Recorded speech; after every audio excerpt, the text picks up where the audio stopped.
Guys, whenever you're working on self-defense techniques, it's really important to work on the timing and the distance, but also striking. Hitting the target is super important.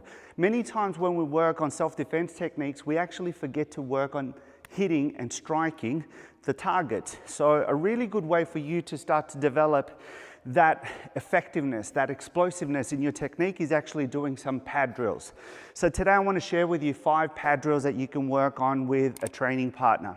Now you can have focus mitts like we have now, you can use Thai pads as well. You can get creative with your training. So on the first one, what we're doing here, Sean is just teasing me with his jab. So as he's doing that, I'm just covering, right? So whenever he shoots his right hand, what I'm doing here is swinging away and then working on a slap, okay? As I swing away, I want to build some just distance against that hand that's coming towards me. So when he's teasing me with the left, I'm just keeping my chin down, my guard, and then I can walk away from that line of attack with the slap. So basically you go 1, you go 2, boom, right? You go 1, 2, something like that. Now in a practical self-defense scenario, what you're doing with that swing back slap is actually going to the ear, okay? And when you do that, you want to drive that slap through the target. So that's how you would use it with focus mitts. Now for the second one, you have your training partner start very close to you, okay? So from here, you've got your guard, you've got your frame. I want you to push, I want you to bump. So once you bump, they set up the pad and then you go with an uppercut. So then you reset, you get into that same position. You've got your horse, you've got your base, make sure your knees are bent, you got your hands up. And then what you're gonna do here is literally just shove your training partner back. So you just boom, and then you set up the uppercut.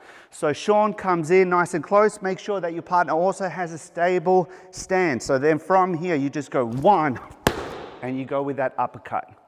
From here, 1, and uppercut. Now, for the following, what we're doing on this one is actually moving out of the line of attack. Sean launches his cross, I'm out. Once I'm out, I want to go towards the floating ribs with my knife hand. So he comes, I'm out, boom. Now when working on this drill, because you're training yourself to hit actual targets, you don't need to rush. You can just make sure you've got the right angles, the right distance, right? As you're striking, you keep the guarding hand up because in a real situation, you know that those arms will be coming back at you. So you sidestep, boom. We'll do it one more time. You sidestep, and then you go in with that knife hand. So anytime you're kicking for a self-defense type of mentality, you want to be able to kick with the lead leg. See, in self-defense, the lead leg front kick is so useful, so practical, because you can use it anytime someone is rushing into you, because you may not have enough time or distance to kick with the rear leg. So what you do, you just sit on your base and you kick with the lead leg.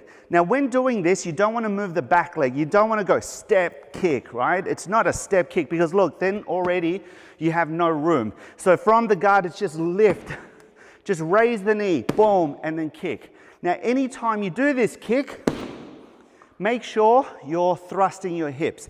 So the way you can work on this one is first just have your training partner stand still and just get used to raising the leg and digging the heel when kicking. Once you understand that, and guys, of course you have to work on it both sides. Once you've done that, then you can have your partner just stand a little bit farther away from you. You're on your guard, he takes a step, boom, and then you kick. He takes a step, then you kick, right? Now why is that important?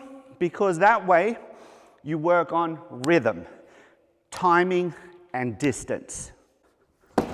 Okay, and finally, the stomp kick with the lead leg. So on this one, you're actually aiming to kick someone's knee. Okay, whether that person is punching, coming into you, trying to put their hands on you, this kick is so effective because it's powerful, it's strong. Mind you, if you do this kick, you will cause a lot of damage on the other person's knee, but also you can keep the distance, right, from the other person's arms, because you don't need to get in that close. And as you extend your leg, you're leaning back. So the way you can work on it is have someone hold a kicking shield or any form of padding in front of you. You want to just raise and then kick. Knee up and then drop the kick in a downwards angle, right? Like that. And then, of course, you work on it both sides. And then once you get comfortable doing the actual movement, you're confident with your technique, then you can have your partner feed you punches. He can hold the pad with one hand, let's say, and then that hand is coming towards me. And you want to try and make sure that you're getting the right rhythm. So guys, most definitely work on these pad drills just to improve your practical self-defense ability on hitting targets, okay? Now, don't forget, if you haven't watched my previous video, I'll post a card up here so that way you can check it out. And go to my online university and grab that free Wing Chun course to help you take your Wing Chun to the next level. Guys, thanks so much. I'll see you in the next one.